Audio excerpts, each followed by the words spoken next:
Welcome back, good people, to the Players Ball Podcast for ATLians by ATLians. I'm your host, Alex the Great. I'm joined by MB, the man to be.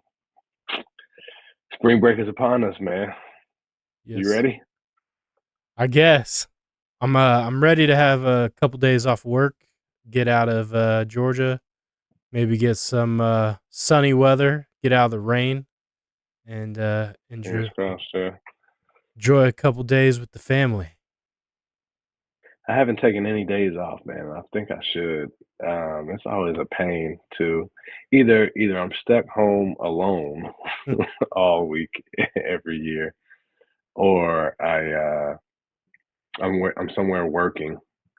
Unless on the times that I don't take off. Like a couple years ago, we all took off and went down to Disney, and that was super dope. But this year and last year, I didn't take any time off. I want to. I Yeah, don't think it's too late. I think I'm gonna go ahead and do that. Actually, the year we all went down to Florida together. That was the last time I've taken a spring break vacation. So really. yeah, we don't do it every year, but we'll always do like a day. Um, Mm-hmm. to just take the kids somewhere to do something, even if it's local. Uh, we did Andretti's one year, do a movie. Yeah. I think we did Dave and Buster's last year. So, oh, Okay. Yeah. We might jump it off with a little Dave and Buster's on Friday. I have a work event there. Might, yeah, come and float. See what happens. And then next week we are gonna try to do a day trip. I hate that y'all gonna be out of town because we're gonna go up there to try to hit Lookout Mountain or Red Top. What am I talking about? It's in Chattanooga where you can look out and they have the caves and all of that. So we're gonna do a little day trip up there. Probably just spend the night in Chattanooga. I don't know what day that is, but yeah, we'll do that and get on back. We got a big trip coming up in the summer, so ducats are reserved. All right, man. Let's get into some sports. So there was a topic that I threw out there, you know, begrudgingly, but I wanted to get your take on it. There was a big time transfer to the University of Georgia, running back Trevor Etienne, younger brother of Travis Etienne Jr. I think, for the Jags, and he's supposed to be a beast. And my man out there, Dewey, in the city of Athens. yeah, man. What do you know? I'll put it the way one of my boys put it. You can take the man out of Florida, but you can't take the Florida out the man. Florida man. Yeah, man. Athens is no Gainesville, that's for sure. They threw the book at my boy.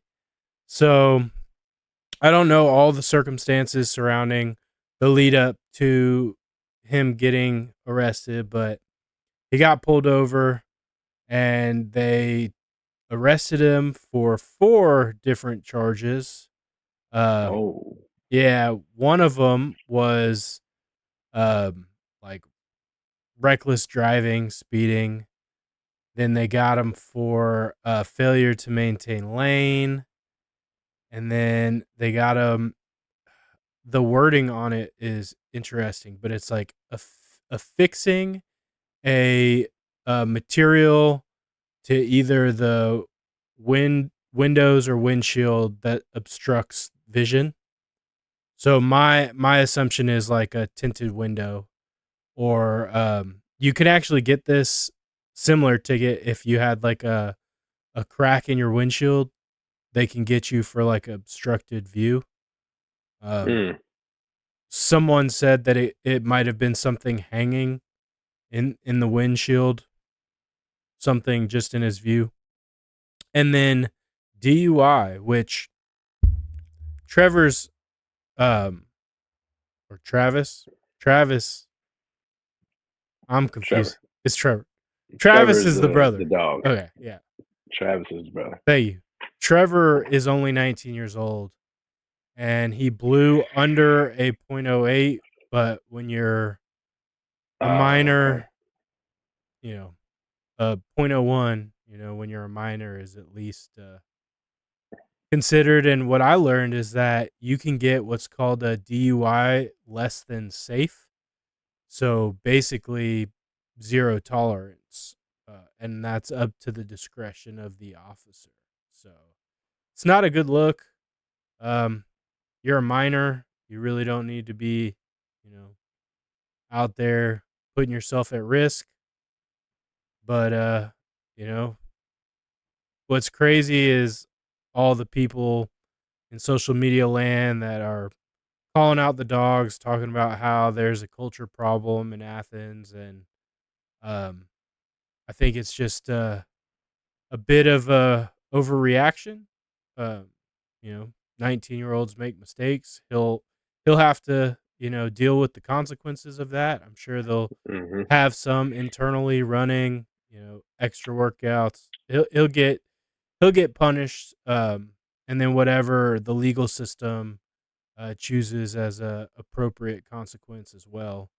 The funny thing is, I have some friends who are Florida alum, and just talking to them about their time in Florida, and I just made a joke that if he was in Florida, the officer would have driven him home. And my buddy was like, "Yeah, absolutely." Because like when they were Yeah. there, one of the prominent football players passed out in the middle of an intersection, like in his vehicle, and the officers that came to the scene to check on him drove him home. And the only reason why anyone knew about it was because a lot of people witnessed it, but it didn't make the news. Like there was no big uh, attention drawn to the situation. So yeah, that's not gonna fly in Athens. It's just different different place. Oh, here's what I think. I think that has always flown in Athens as well. I've been there. You've been there. There's a lot of drinking done in the good city of Athens, especially on a game day and in or around game day. But there was a loss of life around the Jalen Carter situation, and that was national news. They didn't have a choice but to hit my man with the book, right?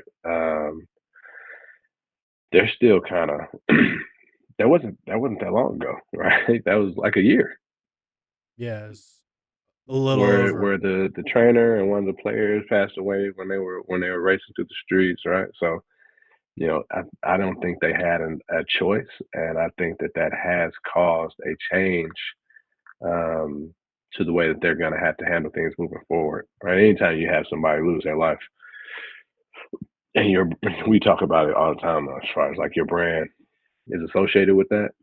It's you need the public to know that you're taking that seriously. So I think this is their way of showing that. Do you think he'll miss any game time? I Get don't know. suspended for a game or so? I don't know. It will. I think that will be at the discretion of the coaching staff.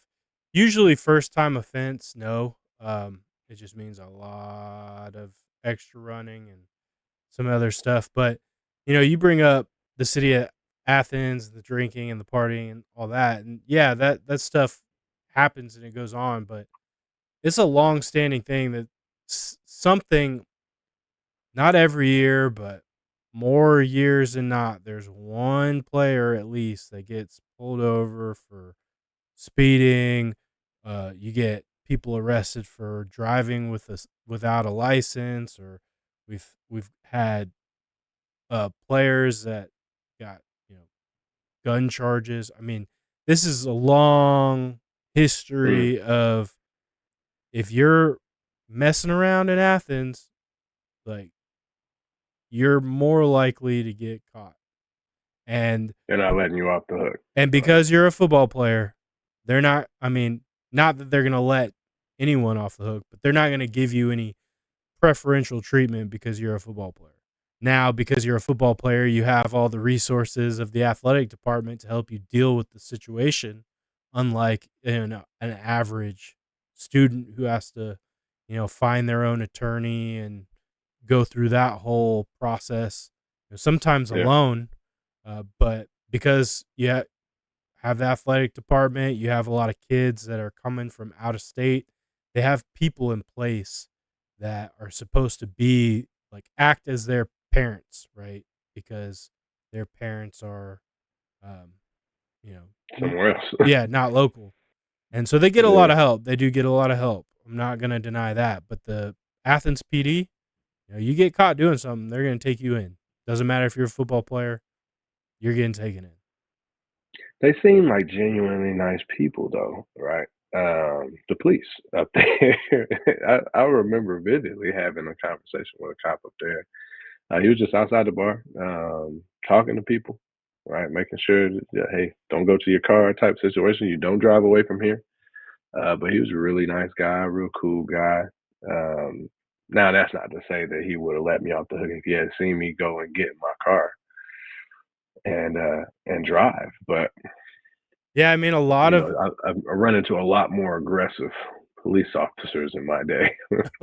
yeah, absolutely. I will say, a lot of the incidences that have happened involve, people behind the wheel, and that is something that they should have zero tolerance for. Um, I was just saying that it's well known that Yeah, people are acting a fool in Gainesville, at least years ago, and because they were a high profile athlete, they were getting away with murder, so to speak. Aaron Hernandez. literally, not even so to speak. Oh, well, I guess he didn't get away with it in the end. Yeah, yeah. Gainesville. I mean, all of Florida is kind of like just a different world. I love it to visit, but I could never see myself living there for those exact reasons. I couldn't see myself living in California either. So not a huge dig to Florida. Different alignment, Di- values, Different strokes for different folks. different strokes for different folks. I'm sure the tax write-offs are nice though, or the lack of income tax. Yeah. So maybe I'll have a residence there. I ain't gonna live there. I'm rent it out most of the time. So that's the goal. All right, man. Well, kids make mistakes. I hope this young man ends up back on his feet, learns his lesson, and that the consequences don't alter his life, right? In a negative way. They can alter his life in a positive way.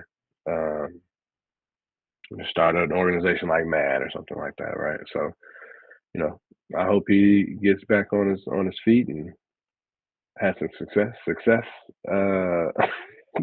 No one will ever remember it. He gets on that field has a 300. Sadly to say, he gets on that field and has just a massive game. It'll be water under the bridge.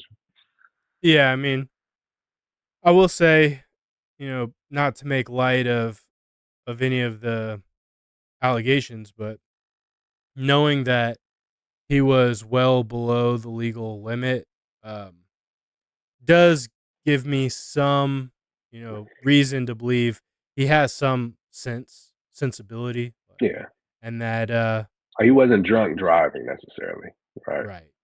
If he was of age, they wouldn't have been able to hit him with a DUI. I didn't know that. It's not even that because it's still at the discretion of the officer. Like you can still get Hmm. a DUI less safe, which I didn't realize. Um, Even if you're below the legal limit, and those are typically if you're driving recklessly and endangering others. Even Failure to though, maintain the lane. He had that ticket, right? You yeah, said, so yeah, even if you are below the legal limit, you can still end up getting a DUI, but right. it's up to the discretion of the officer. Yeah, 100%. All right, that's some dogs, man. Go dogs. No, no elephant noises this week from you, please. Do I have to bark at you instead? No, you don't have to bark. Let's pivot to the MLB, man. And Braves. So we have opening day tomorrow. I'm pretty excited about that. That's another spring break. Uh oh, Opening day froze. was set Was it up. today? It was supposed to be tomorrow, but they postponed it due to impending weather. So Philadelphia fails again. Of yeah. course they did. So Unbelievable. opening day will be at 3:05 Eastern Standard Time on Friday, March 29th. Nice update, man. Nice Yeah. update. But Spencer Strider will still be your opening day starter, and he will be facing Zach Wheeler. Yeah, and Zach's he's an ace. He fits the mold, but I think Spencer should get him. Opening day prediction. You got a score prediction? Oh man, I'm gonna go 6-5 Braves. Going 4-0 Braves. You know, Shutout. Spencer had a little bit of a rocky outing in his last spring training. I think he gave Yeah, up. he had to get it out of his system. I think he gave up 2 runs. The problem is our bullpen seems to be letting a lot of runs. So Yeah, that was a big problem last year as well. But we get some arms back this year. I don't know how much like Matzik's gonna go on a regular basis. And I think he's still working his way back. But 4-0, we're gonna knock him out. did you see we brought back Old Faithful Jesse Chavez? Did we bring back Jesse? Yeah, we I did. know we got Adam Duvall back. All the Braves always come home to roost, man. I don't know if Jesse will be on the opening day roster. I think he was signed to a minor league contract, but it's only a matter of time before we see him. It's crazy. They posted. I say they. I don't actually remember who it was, but someone posted a picture of Jesse when he first joined the Braves, and like I don't remember the year. I think it was like 2014, and then posted a current updated photo of him. And man, Yeah. he was a child back then, and now he's an old man, just on the on the brink of retirement. Looking grizzled. Yeah. Yeah, I think that reliever part is probably my biggest concern going into the season. The closer included, right? I'm not a huge fan of Raciel Iglesias, but he's on the team, so bats will be there. We know that. I do have high hopes for the starting pitchers. The relievers, I think, will get it together. They can't continue at the pace that they were last year. Yeah, AA won't allow it. I did see something I thought was interesting. They have Chris Sale slated to pitch Game 3, so that means the front office Chale. views him as the third option, and then Charlie Morton is the fourth, and then the newcomer kind The of White Sox. mixed use. He could be a starter or he could be a reliever. They have him in the fifth rotation spot. Hey, where is Ian Anderson at? So he had Tommy John surgery, I think, last year. Last year. Yeah, I just don't think he's quite recovered. I don't think he recovered soon enough for spring training, but if he can return to what he was in that 2021 year, we'd be set. Yeah, we would be set. He was one of my favorite up and coming pitchers, and he just fell off. Yeah, no, he and that's pre-injury, right? Like Yeah. he was sent down to the minors before he got hurt. Yeah, he like lost his confidence. I think he might have had a case of the yips, which that's Yippity doo dah. No, sir. it's all Hey, Tyler psychological. Matthew came back from that. Yeah. Yeah, it's all That's what they psychological. say stopped the early parts of his career with the yips. Last player I wanted to see if you had an update on was Bryce Elder. He got sent down to AAA Gwinnett. He was I know. awful. He was awful in spring. But that's 2 years. He's not even 2 years removed from like being tops in the majors and wins. That's a different person. Is that Ian Anderson? No. Yeah, no. Bryce Elder had a. Well, maybe No. not that. Oh, why can't I remember his name? I struggle. We need to do these podcasts earlier in the day when my brain is working. Um no, it was oh man, it's gonna drive me crazy.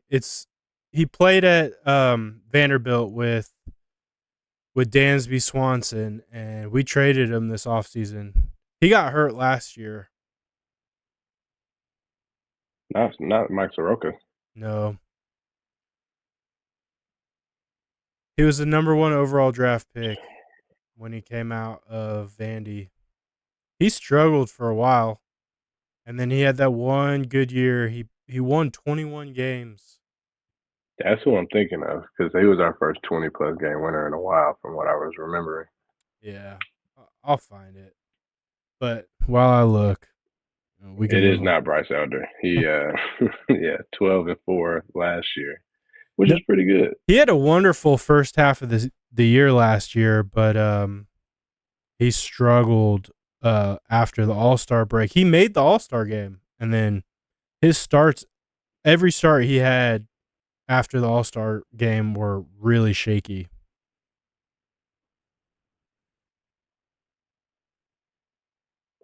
Yeah, yeah. Nah, when you only get to 14 starts, I'd imagine that's usually the case. Um,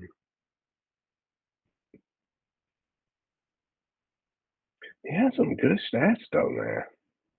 I don't know. Maybe he can come back to form. He to your point, he started off well last year, so maybe he can make his way back to take up that fifth spot. Yeah, I mean to be honest, my only worry, is that our pitching it can't hold us or keep us in games, and we start slow from an offensive perspective. Even though our lineup is nasty, they've struggled a little bit to get going so far. I've heard their intentions to let him go a little longer this year, like get fully through the sixth before bringing in somebody. It was a lot of Max Fried outings where he'd go 5-1, 5 1/3, or not even get to the fifth. And then you have other pitchers who are pitching 8 innings, right? They're going down in a full game, and then you just bring in the closer to bang out the rest of that game. If we let them go a little longer, maybe we only need less relief help. There's less room for error for sure. It was Kyle Wright. Kyle Wright, that's exactly what I was thinking of. So he's gone. Yeah, he was traded this offseason. Got it. Yeah. I think Well, damn. I think we used 16 different starters last year, I think is the number, which is absolutely nuts considering. Yeah, we went down hard though. After the All Star break, we lost Charlie, we lost Max Fried. Bryce Elder was not in form. Yeah, I mean, we lost pretty much everyone for some length of time. Mm-hmm. But yeah, for a team that won 104 games to have used 16 pitchers is pretty impressive. Yeah, that's the bat, man. There was a question asked. I was listening to 92.9 game this morning. There was a question asked to the voice of the Phillies. He was on the show this morning. Would he rather have the Braves 2023 season from last year, or would he prefer to win that playoff series? What do you think he said? Win the playoff series. Really? Is Yeah. that what you agree with that? Yeah. 100%. What is winning the series if you don't win the series, You the beat world one? you beat your division rivals again. You spoiled their year. Yeah, but what a year it was, right? Like how many accolades were achieved in that year? I'll put it to you this way: you lose 14 games, but you beat the Saints twice. Neither one of us won the Super Bowl, Neither one wins the Super Bowl, but the and I got an Saints. MVP. Like I had an MVP season out of Yeah, Kirk Cousins. yeah. All right. If I don't win the championship, playoffs are fun, sure, right? And you can't always have championship or bust mentality, but I mean, I'm not going to negate a incredible once in a lifetime level season to not win a championship. If they won it, I get it, but they didn't win it. I get, So I I'm get, sticking with that 2023. I guess the better analogy is you got Matt Ryan in the 2017 Brave or 2017 Falcons, that MVP season, greatest show on turf 2.0, highest scoring offense, right? You get into the playoffs, into the divisional round, and the Saints beat you.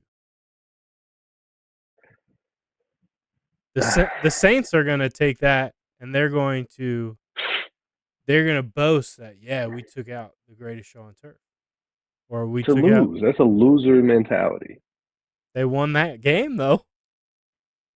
Yeah, and nothing else. What can they have to show for it? What is anyone else going to say about their 2023 season? I mean, what I know what I'm going to say. Bryce Harper still doesn't have a ring. Exactly. Honestly, I find it hilarious that Bryce Harper leaves Washington to go to Philly, and the next year Yeah, one. Yeah, Washington wins the World Series. I don't think that was fair for that man, and I don't root for him. Um, he's a beast though, Oh yeah, absolutely. especially against the Braves. But So yeah, no, that was unfortunate for sure. I won't call it poetic justice. I don't know what that is. What's the opposite of poetic justice? That's what that was. I don't know. I think it's poetic justice. And you hate him as much as you hate Liberty Media, man. Nah. Look, I hate the player. I don't hate his game, right? Yeah, I respect that. I respect that. I mean, since we're off the Braves, we won't go too far off. But what do you think of this Otani stuff? I Think think he it's you think he has a gambling addiction? absolutely. I You do? Yeah. Mm, So also listening to 92.9 over the weekend, and they had someone on who's a well-known gambler. Actually, he was who a movie was based off of. He's like well known as a handicapper, and he is mm. familiar with the bookie that was involved in all this, the illegal bookie in California.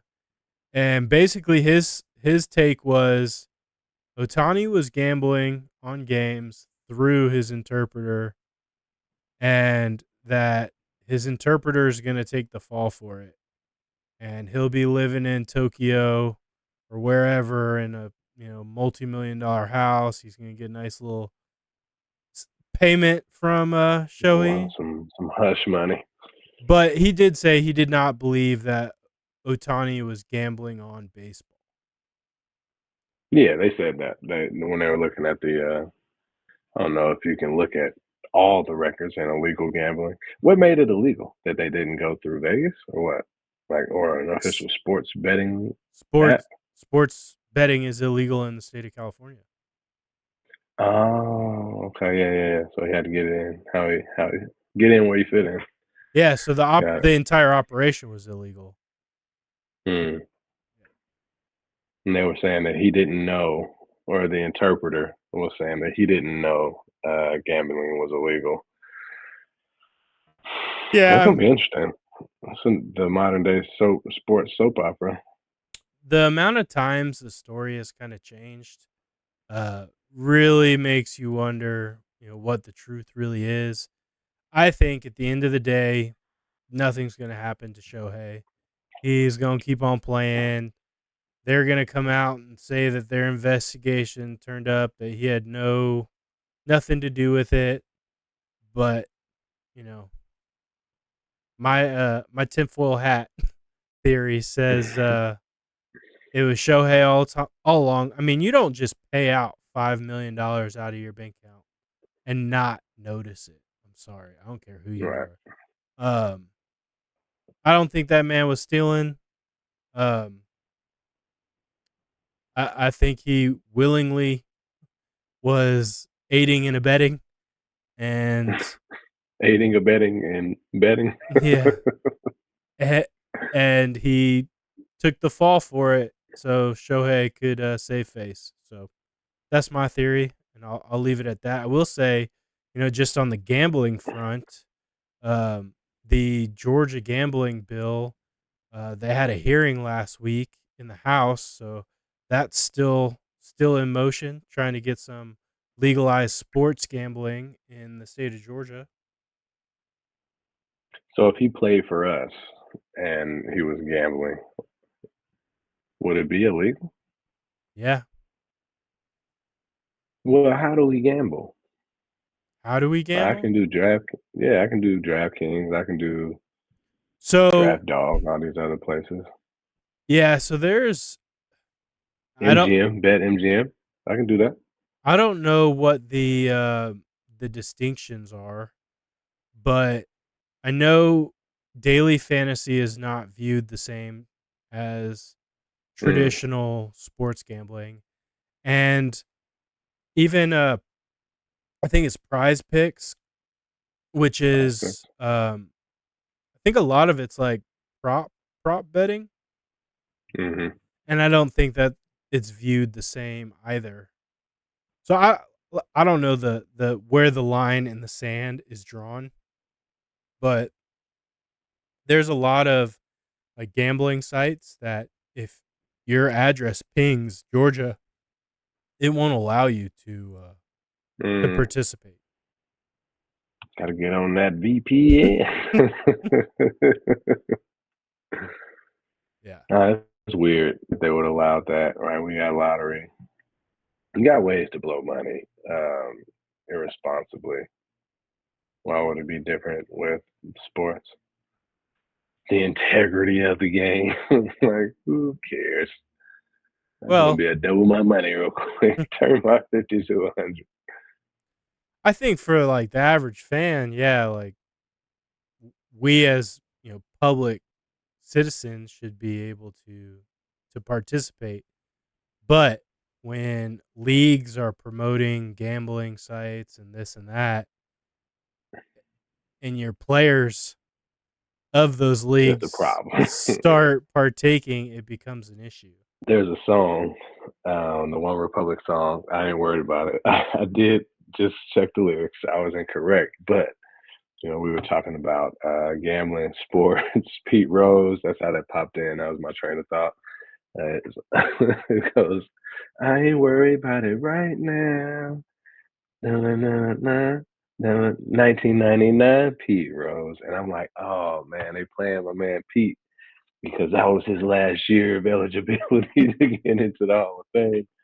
And gambling on itself didn't allow him to do that. So, man, He is he with us? I don't know if Pete Rose is still with us. oh yeah, well, he is still alive. I actually have his autograph behind me. But No, that's not. so nowadays you can never be too sure if it's AI generated or if it's legit. But there Deep is fakes. there is a video floating out there where Pete Rose is kind of poking fun at the Otani situation and making his Mm. case. We'll put that in the description, and y'all can tell us if you think it's AI generated or legit.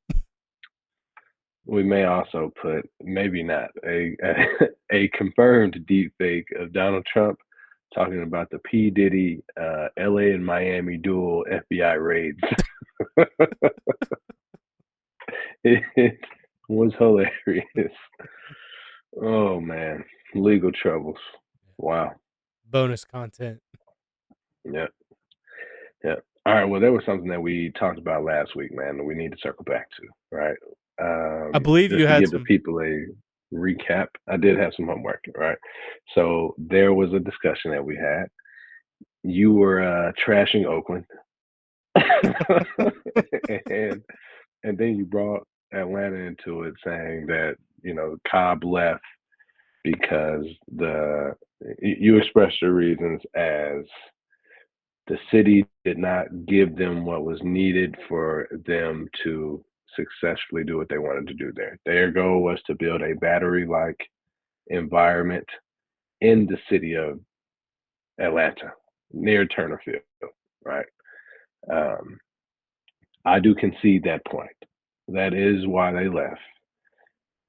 My other side of that was that they left for money, and I still own that point, and I'll explain to you why. You sent me that article, and I went chasing. I tried to find something that was countering that. Like, no, it's all lies. But everything I found was about the same, right? You had two things going on. You had the Falcons, who were also trying to develop a new stadium and a path towards that. And you had the Braves. Um, the Braves were not getting the attention they felt like they deserved, but they were getting attention. And what they wanted was full ownership of the lands, and they didn't want to compete for it. And the Kasim Reed said, no, that's not legal. You cannot just have this land. We had to allow it to be bid upon.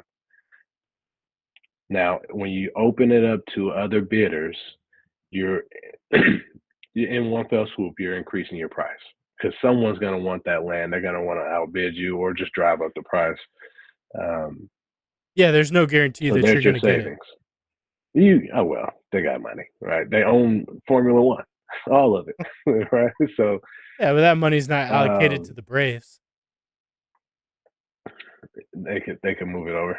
Reallocation is a thing, but hold on. So I agree that if they weren't going to be able to complete the project as they foresaw, as they desired, is probably the better word, then looking for another location was required, right? But one, they didn't want to compete. The city had already given out money. You were bashing Arthur Blank. Um, Right. He actually spent hundreds of million. I did. I don't remember the exact amount, but he spent hundreds of $1 millions out of his own pocket to fund that, and he only got $200 million for the hotel tax on a $1.8 billion build. Right. So he spent substantial money. It wasn't. He has skin in the game. Whereas Liberty, they didn't want to do that. They didn't. They didn't want to have any skin in the game, or they wanted all the skin. They didn't want anyone else to have anything, right? When they were not wanting anybody to bid, they wanted full control over the land. They wanted full control over everything that they were doing there. That is actually a thriving neighborhood. Grant Park is huge and it's expensive, and the taxes in that area would have garnered a lot of revenue for them if they just wanted to use the taxes from the Grant Park area, right? My last point, which is slipping. No, that's pretty much it. They left for lack of control, and they didn't want to spend the money that may have occurred with. Oh no, I do remember that may have occurred with them having to bid for the land that they're going to need for their development.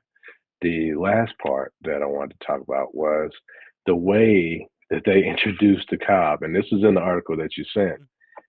Um, they signed they they didn't even tell they told um, the city of Atlanta 4 days, like, all right, well, we're looking at other sites. And then 4 days later, they announced a closed deal with Cobb.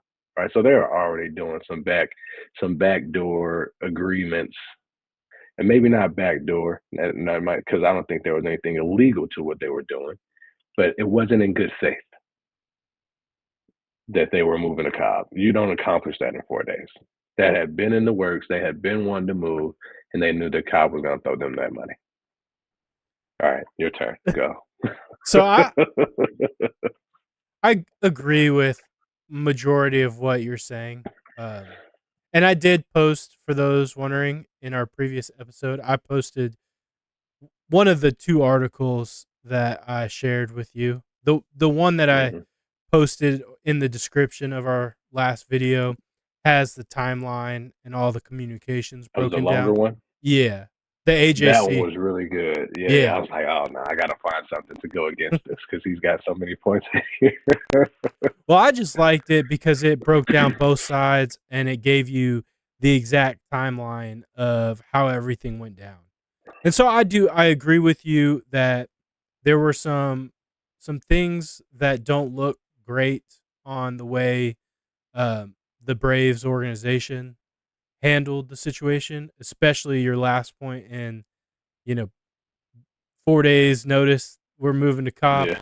I will say it was not a good look on the representation from the city of Atlanta that was working the negotiations, that they were able to close a deal with the Falcons in 2 weeks, and we were several months in to the negotiation process, and the Braves deal could not get worked out. It was very clear that the Falcons were given preferential treatment in the situation. Mm-hmm. And I could see as an organization how that may feel, and, just acting emotionally, not wanting to bid in good faith because you feel like you're being slighted. I will say the things, and we don't know all the details, but we do know that they were requesting, basically full control over the land and the development of that land.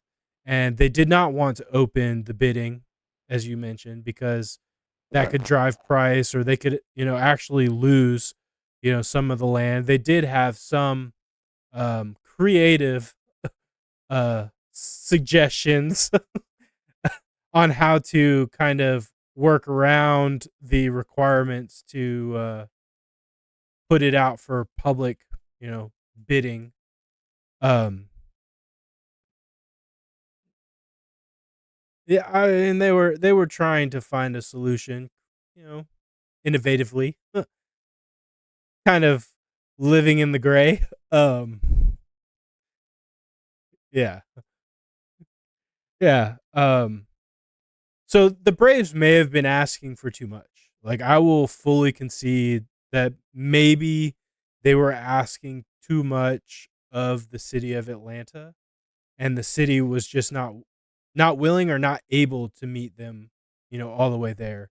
But at some point it became clear to the organization that they were not going to get what they wanted in Atlanta, and they were offered something that was appealing in Cobb County. And to your point, I never denied that it was about money.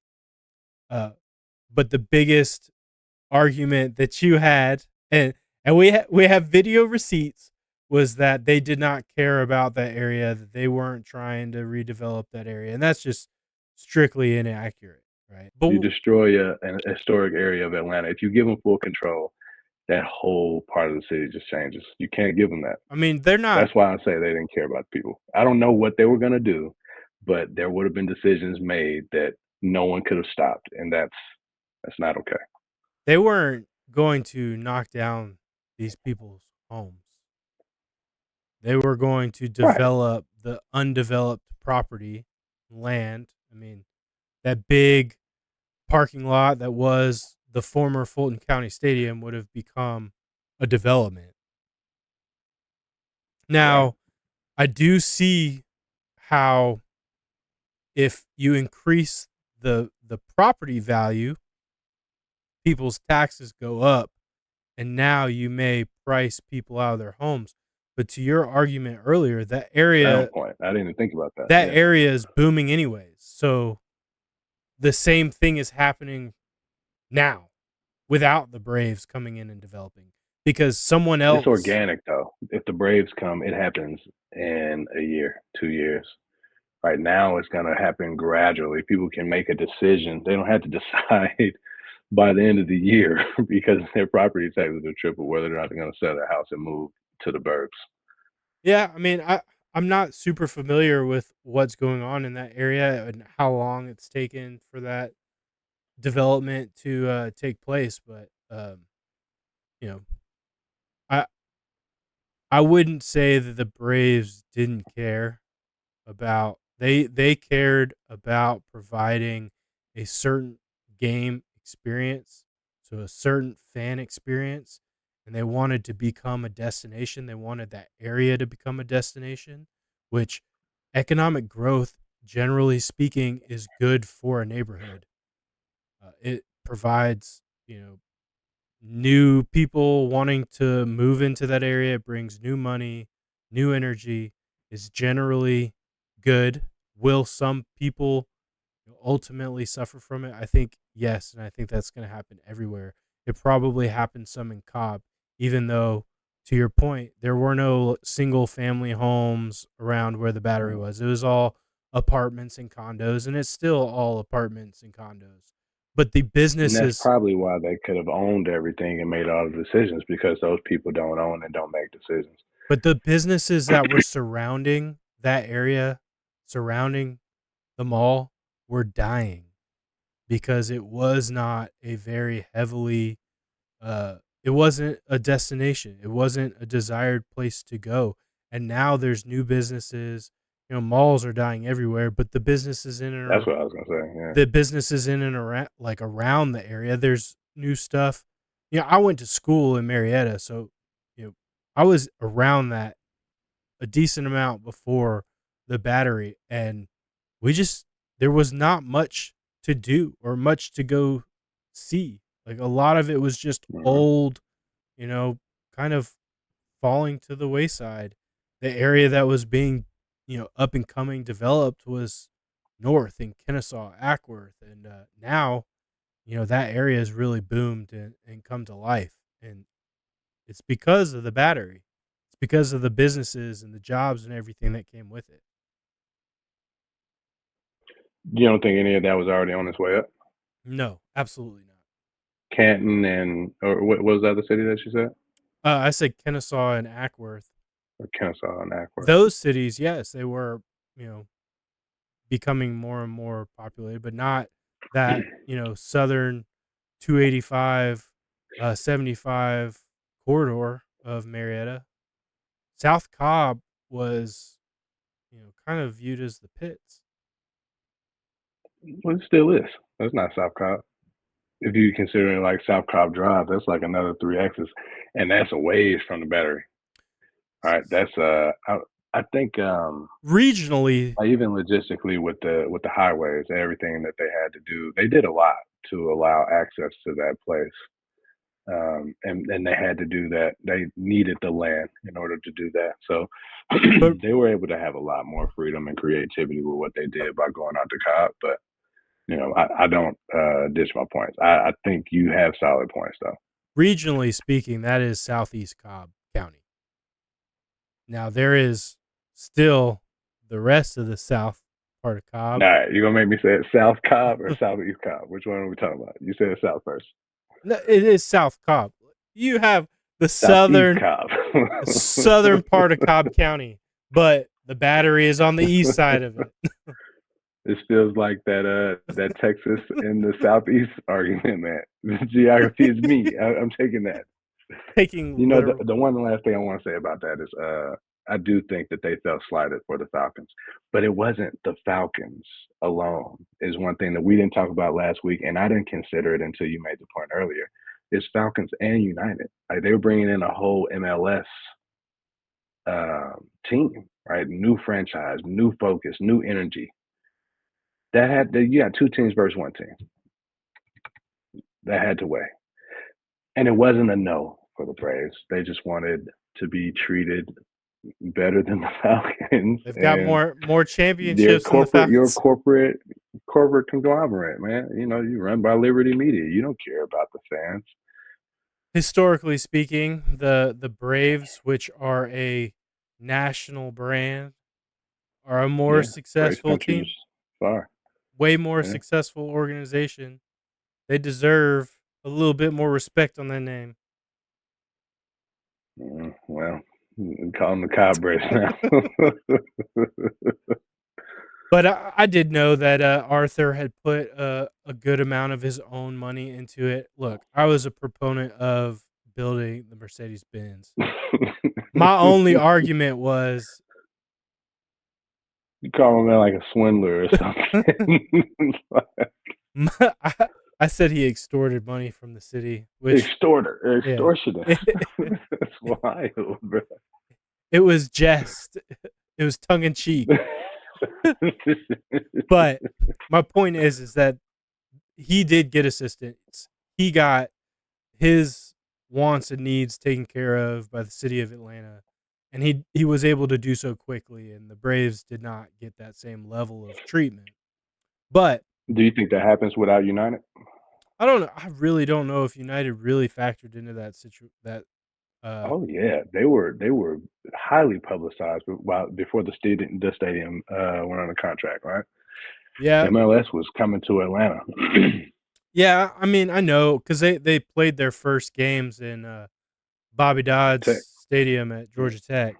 So, like, I do know that that was, highly anticipated, but I don't think anyone, I mean, maybe those who were really pushing for MLS from an organization standpoint had an idea, but I don't think anyone realized how big it was going to take off as fast as it was going to take off, right? Like, Somebody did. well, somebody obviously had that foresight. Someone know. Everyone. There's always one or a couple people that know. But I don't That's why they do but I don't think Mayor Kasim Reed was one of those trailblazers. Yeah, why not? Maybe I'm wrong, but If a politician's not in the know, they were because gonna I think they're after money too, money through power or access. But build that stadium, in my opinion, regardless of an MLS franchise, because what it brings. I mean, you got to think the Georgia Dome was and is like the Benz is the home of the SEC championship game each year. You've had Super Bowl there. You've had national championships there. You're gonna continue to have national championships World there. Cup. Now World Cup, right? But like you are gonna have all those other events regardless of soccer. And anyways, you could still have the World Cup because they do international friendlies in the Benz without an MLS franchise, right? So I'm just saying we would have seen that the construction of the Benz regardless of Atlanta United. Could it have played a role in the decision making? That's a reasonable um, thing to ask. And I think it's possible, but I think it's more likely that football just rules. It's the most popular sport in America. NFL, man. Yeah, Yeah, so um that's a fair point. but something to just kind of tie this into, some current events, right? So the Battery, mixed use development, sports centered, the Gathering, which we've talked about on a few episodes up in Forsyth, the southern side of Forsyth. I think think they have an Alpharetta address. It it went to the board of commissioners or whatever in the county and got approved yesterday. So they were going to move forward with that project. So they'll be constructing an 18,000 uh, audience stadium with a mixed use development surrounding it. The venue, their target is to bring hockey, but it could also serve for other events. Um, you Hmm. know, concerts, what have you. There's also another big project underway. Construction's already underway, and that's the Centennial Yard project in what used to be, in Falcons lore called the Gulch. the The big Gulch. the big parking lot that a lot of tailgating used to happen. The Centennial Yards project is also a mixed use uh, development right there between the Mercedes Benz Stadium and State Farm Arena.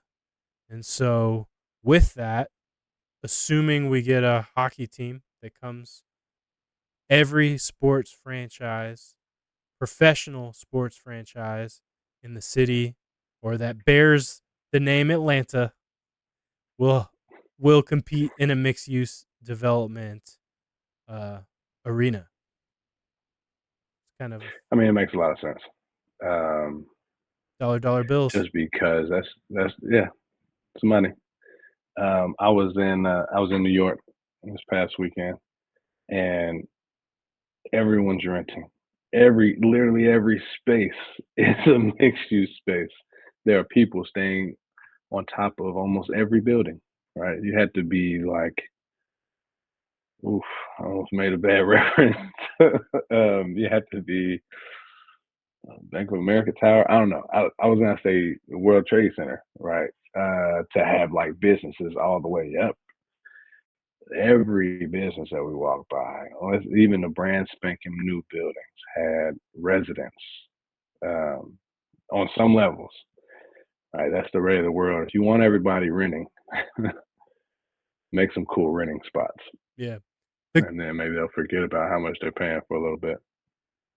one cool thing about Centennial Yard in particular is that it's going to be kind of the central focal point of the World Cup celebrations and ceremonies and stuff. The buildings and stuff will be Oh, done. Not all of the interior spaces are going to be completed by then. But like all the green space and some of the businesses and things like that will have um, moved in. At least that's the target by then. So that will be cool that's to a see. lofty goal. Yeah. Well, That's a big area. they're moving into phase 2 of construction. I tried to do a little bit of research on what exactly that means, and I'm not entirely sure. But if you look, like there's a decent amount of structure already built down there. Mm. I ran a 5K like a month ago. I saw, guess I saw some rebar, but nothing that says it's going to be done in 2 years. I do wonder what that. We talked last week. I said the CNN, the letters from CNN Center are gone, right?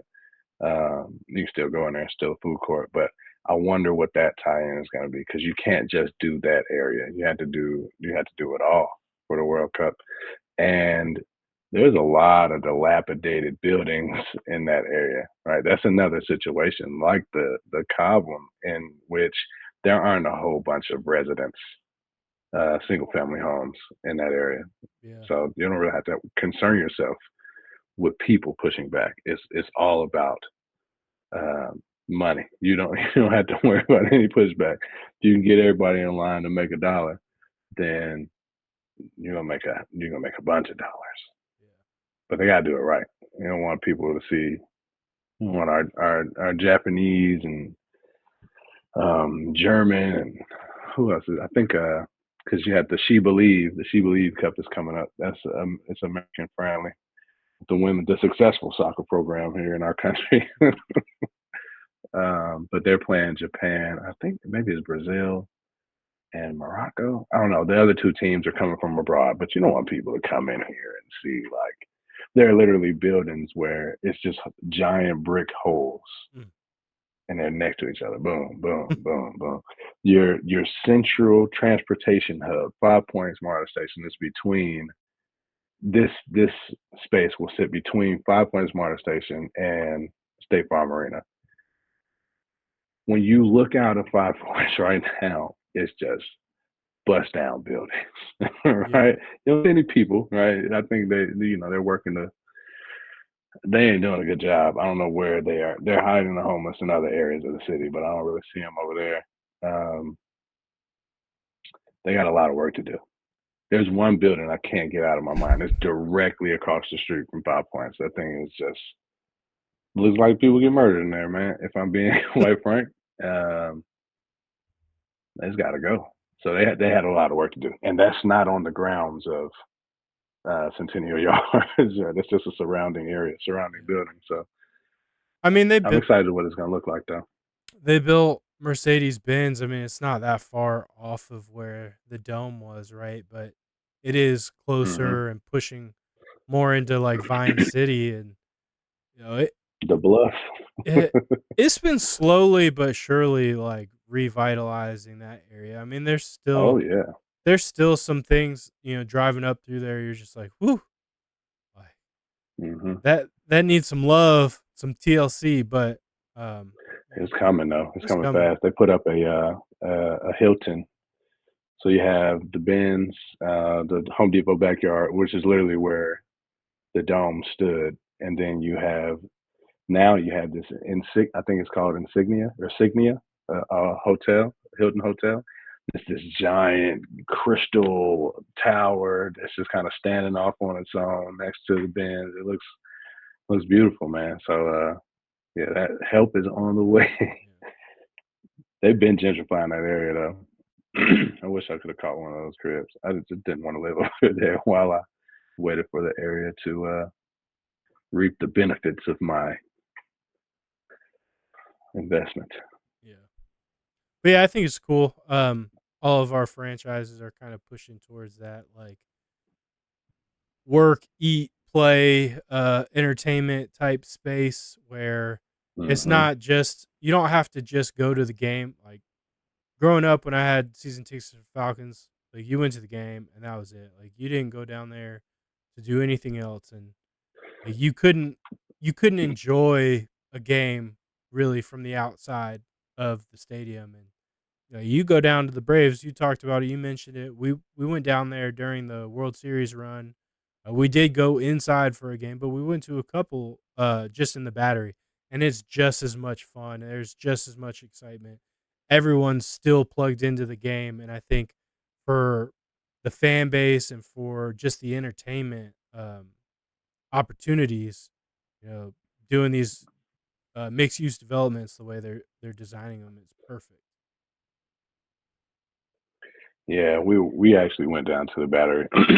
I love the Battery. All right, I don't not we won't dive back into it, but I do love the Battery. We went down there and did some VR, and they have like a new gaming thing.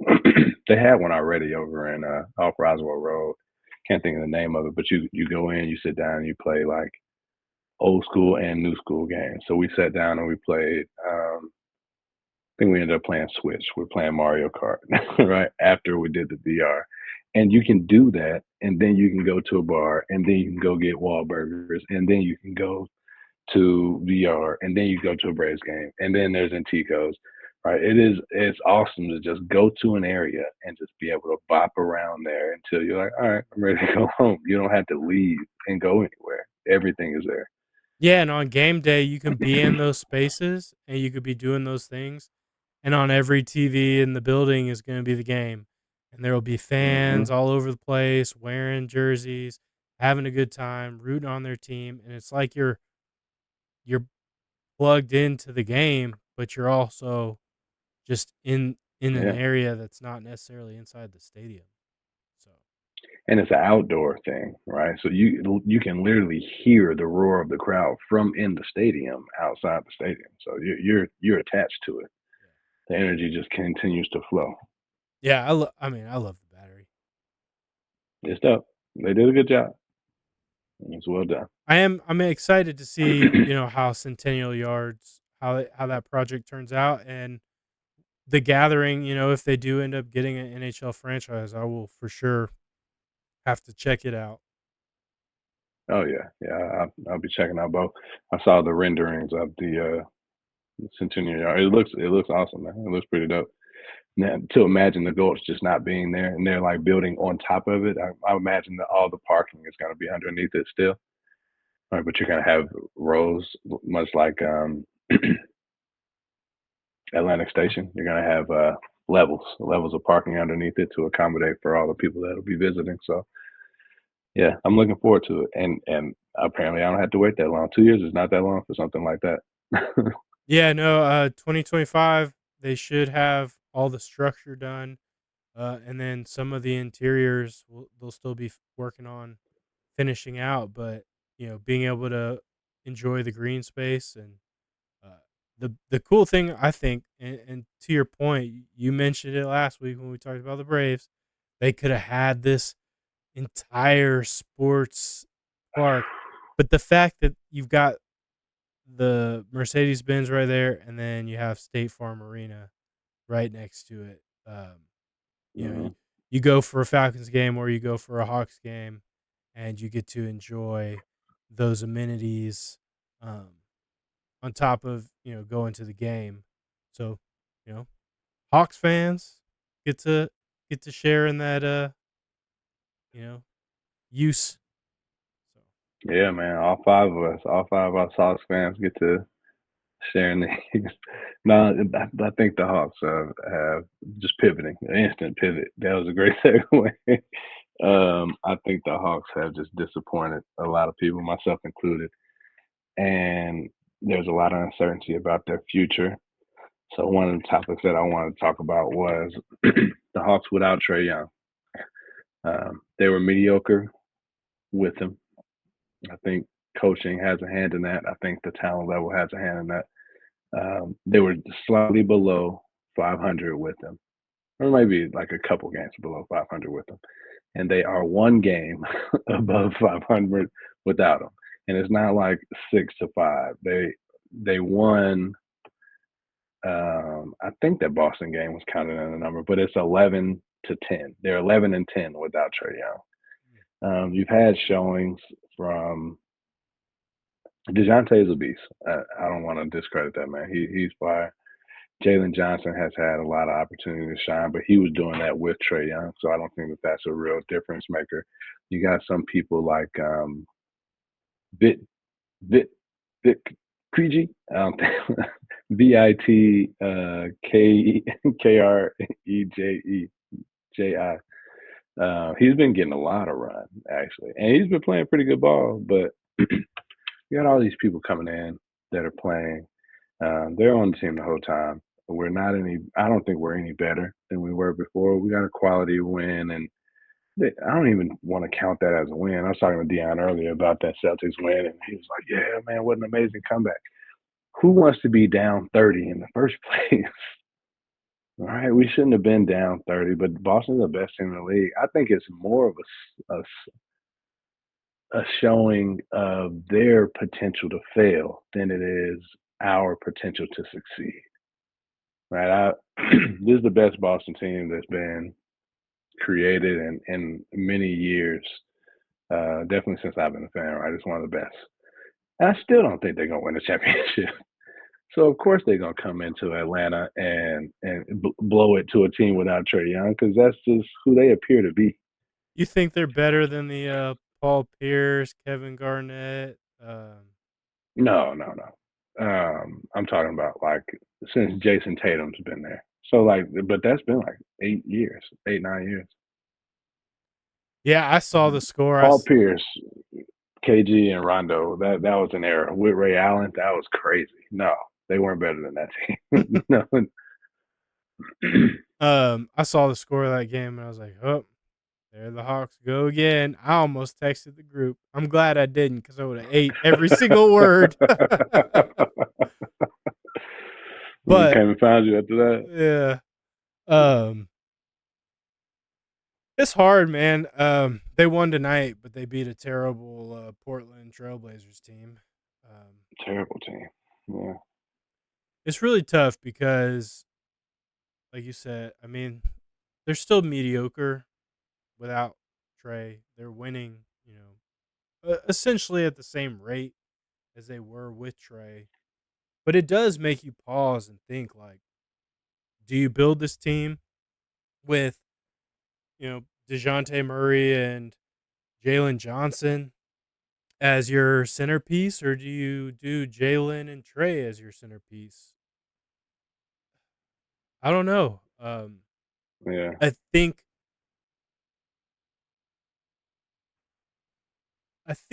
That Portland game is in there. That's what put it to 11-10. Just for yeah. context.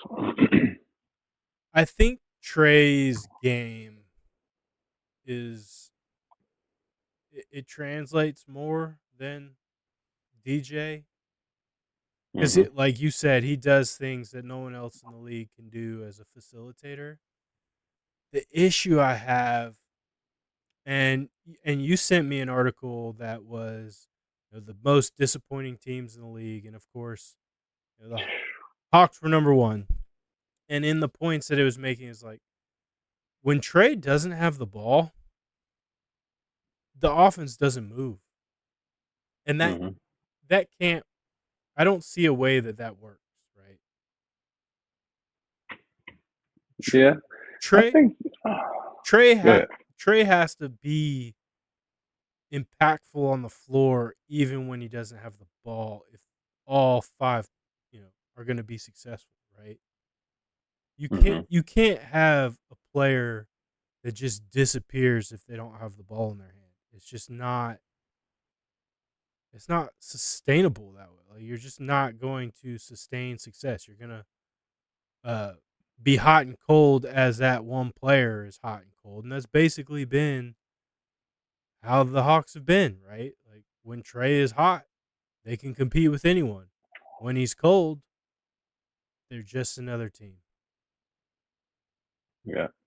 Yeah. No, I don't have a rebuttal for that. I think one thing I will say, and it's not a rebuttal, it's I keep Trae and I just try to maybe we just haven't found the piece that fits that. Right. If they're best with the ball in his hands, a big portion of the ball in his hands is getting his teammates moving. If you have the right teammate, the ball could be out of his hands more. I think that that's what they were going for with DeJounte, but they were trusting one of them to just develop this, 39 or 40% clip from behind the arc, and they haven't been able to produce that yet. Maybe they can. I don't know. Yeah. I would bet no, but so maybe it's not a guard that you need; it's a big. And I'm petitioning again. Landry Fields, draft Zach Edey. So I've been watching him in the tournament. First game, Grambling State, 31-20. And he only played um, like 30 minutes. He set out basically the second half of the game. Right, his work was done. They had blew him out. Same thing happened that second game. I think it was less than 30. I think it was like 27-13. Right, some ridiculous number. He was the National Player of the Year last year. They're knocking him because he's a traditional big man, and I don't think that the league has really moved on from that. The most successful teams right now have a solid big man. I mean, or had, right? Joel Embiid's been hurt for a minute. Um, but he's a big dude. And he boards and he blocks and he rebounds and he can get to the cup. Um, he can shoot a little bit. You can develop a jumper, right? So you can develop a mid-range jumper. I don't know that Zach. He's hit a couple. Not in the games that I was watching. He was just so dominant in the paint that he didn't have to. I'm talking about my man was getting double and triple teamed and still scoring. And he was also able to get on his Joker game where it's like, all right, well, this one will be tough to score on three people. I'm gonna kick it to the open man and they're gonna knock it down. So to have that court vision, to be able to play in and out, to be able to go above the rim with a Trae Young, I think, and they're not even projecting this man to be a lottery pick. The Hawks we may be outside of the lottery depending on how the play in goes, but I think we have two first round picks. They're predicting him to go at like 28. Both of the picks that we had were before that. You telling me one of those picks can be spent on? Take a flyer on Zach Edey. I'm telling you, I think him and Trae Young would be crazy, especially with Jalen. him, Trae Young, and Jalen Johnson, man, that would be nuts.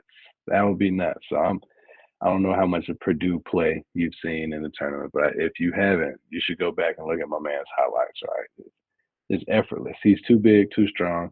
His footwork is very good. Um, he can be a liability if you pull him outside because he is 7'3" and 300 pounds.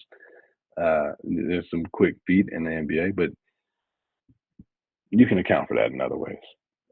He's not the only piece we need. We also need a perimeter defender. But you get that, and Zach Edey with Trae Young, Jalen Johnson. I think this team, the trajectory of this team changes. It's a I bold prediction, but oof, I want it. I want that to happen so bad. I agree with you 150%. I didn't really know who Mm, Zach Edey was until you mentioned him in a previous podcast, and I kind of started looking into him after that. And yeah, man, I saw they were projecting him late pick. I'm like, all right, mm-hmm. well, trade back maybe, get him. But I do wonder because he's been easily the best player so far in the dance. And so will his draft stock just shoot up the board? That would be my only question mark, right? Is like how high does he actually go? Let's just pretend your prediction, your bracket comes true and they end up winning the championship and he's the primary factor for that. How high does he go up draft boards? I mean, it, it could I don't know. it I don't could know. send him to the moon, right? So that's my No, only I if, don't right? think so. Well, hopefully he'll be ripe within our Oh grasp. yeah, yeah. Fingers crossed. Um, But I got a reason. I got a reason behind that. So there was a Bleacher Report. I went digging earlier. There was a Bleacher Report mock draft from today, and they factored in. They ranked the best players so far in the tournament, and Zach Hughes number one, and they still had him in the low 20s mm, or high 20s. Right now, can it go up even further? Of course, especially if he gets to a national championship. Right, he shows some perimeter defensive chops because he's got the paint locked down.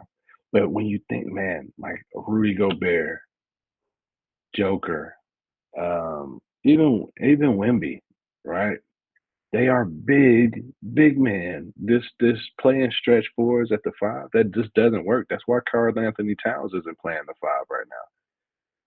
Man, I have to digress just a little bit, but I saw a clip and it was Wemby and Chet Holmgren going at it. It was just like Mm, highlights of the two of them playing against each other. And I respect both their games. I think they're, super athletic, just kind of like generational, if you will, for yeah, having the size and doing what they do. But it is awkward watching those two play. It's like watching Gumby out there. or aliens.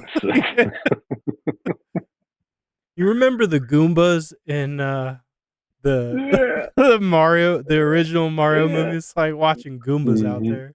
Yeah, the long, long arms. Man. Super awkward. This is wild. So that's what they're trying to compare him to, right? They say, well, Zach Edey he can't dribble between, he can't double cross tween around the back. Yeah, no, he can't. But why does he need to? He has a point guard like Trae Young.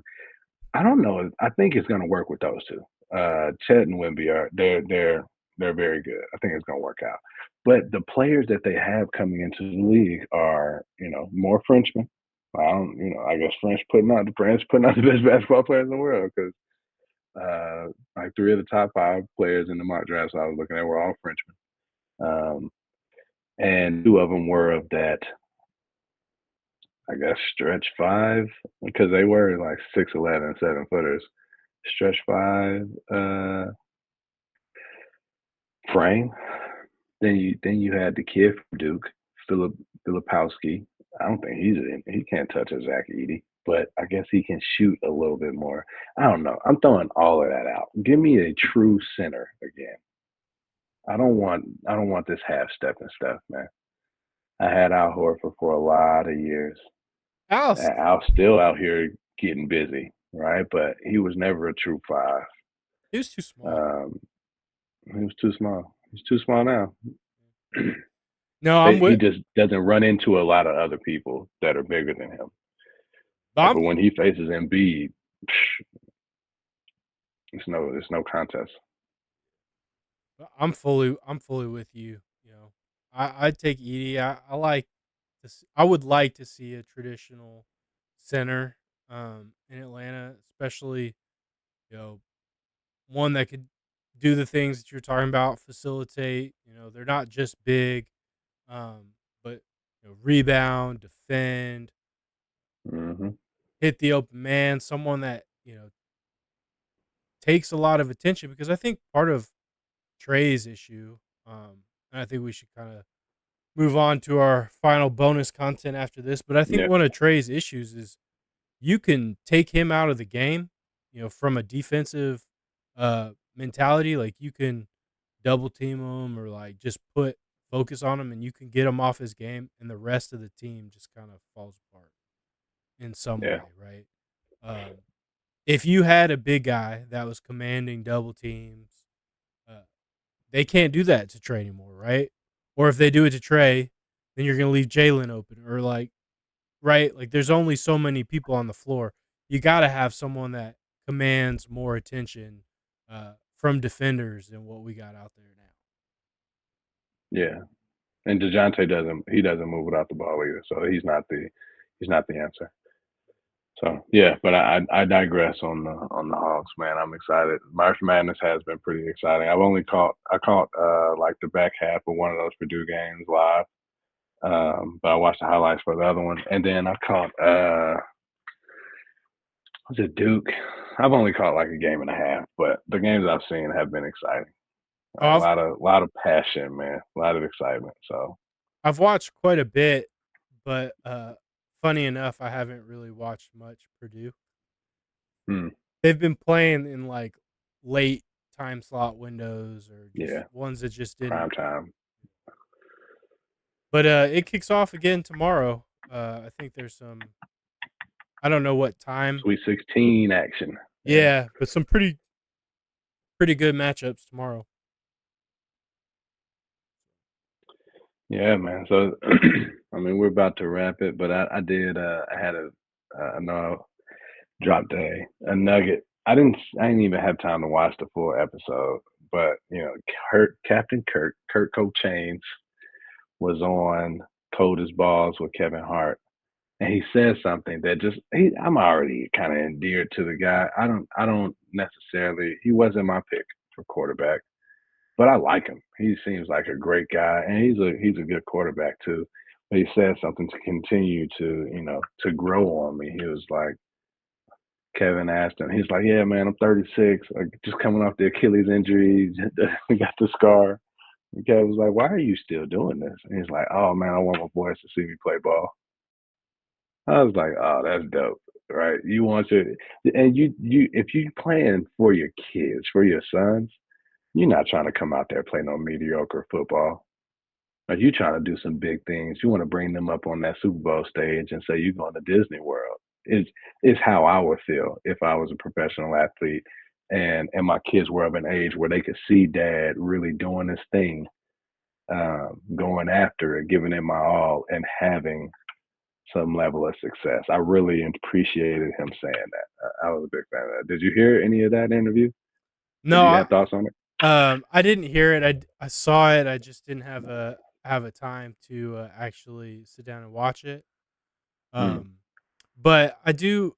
I mean, I do think there's something to be said about having like your children watching you do something versus hearing about it or even yeah, watching highlights of it, right? There is something different about seeing it real time. Like it means more, right? Like if you're you're a Hmm. kid and you're looking up to your parent or even, you know, whoever your idol or role model is, right?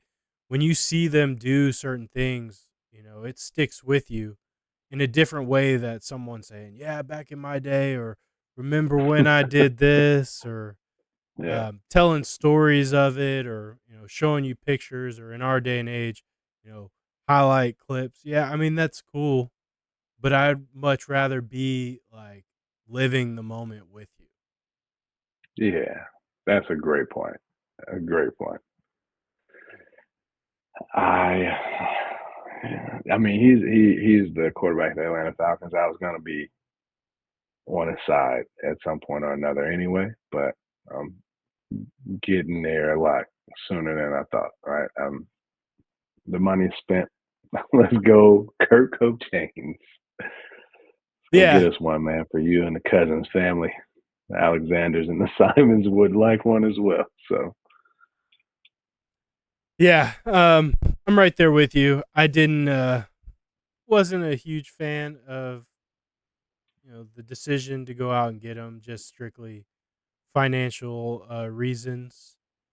But I understand the decision. He's here now. The money spent. We're not getting it back. Uh, mhm. I do feel a little better just looking at how the contract is structured.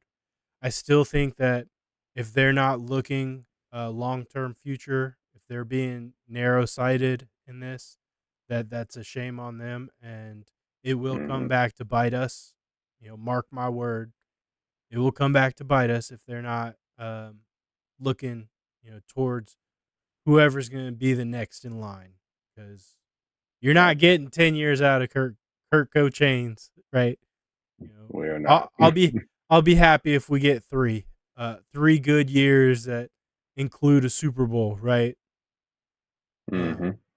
but yeah, I mean, I get it. I'm gonna support him. I want us to win. I want to win a Super Bowl. Decision. I don't know if I would have made the same one, but you know, Yeah. I don't. What? I, I don't get paid oh to. shit. I don't get paid to make those decisions yet. Yeah. We're gonna get there. This is our platform. um, when we were closing last week, you tried to get on off on another one. You were saying something about Haasan Reddick. What were you saying before we closed? Oh, so there's a lot of smoke around Haasan Reddick getting traded to the Atlanta Falcons, Mm, and I don't know. It's. I mean, I may have just kind of closed my ears to the conversations. 'Cause normally I have my kind of ear to the streets, so to speak. yes, sir. But I haven't really been plugged into the Falcons in the last week. But Haasan Reddick, a lot of smoke about interest in maybe two different places. Falcons being one of those. If we were to go out and trade for him, I think that completely alters our draft strategy. You no longer need to necessarily go after that D line or edge player, Hmm. and it just gives you a lot more freedom, right? Like you can trade back, or you could stay at 8 and just take best available, or you could uh, you could just go after the guy you really want, right? I think it would take some Right. pressure off, right? Yeah, you wouldn't be forced down that defensive path. I was just looking at an article that says they're only asking a second. Not only, but they're asking a second. Yeah, I think, So you still have your eighth overall. and we don't have 2 seconds. We have 2/3. But Hmm. it would require us restructuring some contracts because right now we don't have the cap space. Kurt, I just said I was behind you, man. Now your money's getting in the way. No, I'm just playing. I mean, it But, is but they would have to they were restructuring. not Kurt. They would Hopefully. they would more than likely look at like Caleb McGarry and Jake Matthews and those contracts. I would say they're not going to do it, but they could save a lot of money getting rid of Tyler Heineke. But if you do Yeah, it that, can now. yeah, I always find it wild. You and I, we get on here, we do our thing, we chat, we talk about what's going on, and like it never fails. We get on here, you specifically talk about Desmond Ridder and his future, and the next day he's traded. Right? We get on here and we talk about the Hawks and where they're at, and then like within a few days, specifically we talked about the Hawks, Golden State, and the Lakers, and them all being disappointments. And then the article comes out. CBS posts an article talking about the biggest disappointments of this season, and lo and behold, it's the Hawks, Golden State, and the Lakers all mentioned. I just find it quite funny. Like, some Notre Damus out here predicting the future. I mean, we got on here, we started talking about Arch Manning and whether or not he was going to be in the new college football game. And then, like, the next day, he comes out and says, nah, he's not going to do it. Like, it's just funny. Listen, it's going to happen with this episode. We can close on this fact. We're going a long game with this one. In the 2024 NBA draft, the Hawks will take Zach Edey of Purdue, center, and it's gonna be some good times in the city after that. Yeah, man. I hope so. I'm with you, but you don't have to sell me on that. Yeah, no, I'm glad to have you with me, man. It means that I'm not just going crazy. get us in the room with Landry Fields, man. We need to have a talk. Please, Kyle Korver, one of the two. Start watching the pod, man. Maybe learn a thing or two. I mean, you can learn everywhere, right? Yes, sir. But with that, we'll wrap it up. I hope everyone enjoyed another episode of the Players Ball podcast. We will be taking a break next week for spring break, but we'll be right back with you in the following weeks. Hope to get out some more content in the meantime. Maybe a couple clips. Share them with your friends. Short. Share it with your family. For some reason, one of the more recent episodes, not last week, but the week prior, and we jumped from like 40 views into the 70s last time I looked. But still only 20 of y'all subscribed. So like, subscribe, rate, review, leave us a comment. Let us know what you think. Give us topics you want us to talk about, man. So. Yeah, like, subscribe, comment. Theo, I apologize for coming at your neck, but I had to do it so you subscribe. So thank you for your subscription, brother. Encourage some of our other bros to get on board. That was another one of those Notre Dame moments. They're coming out every week, man. Yes, sir. All right. Well, with that, signing out. Peace. Peace, man. I'll let you.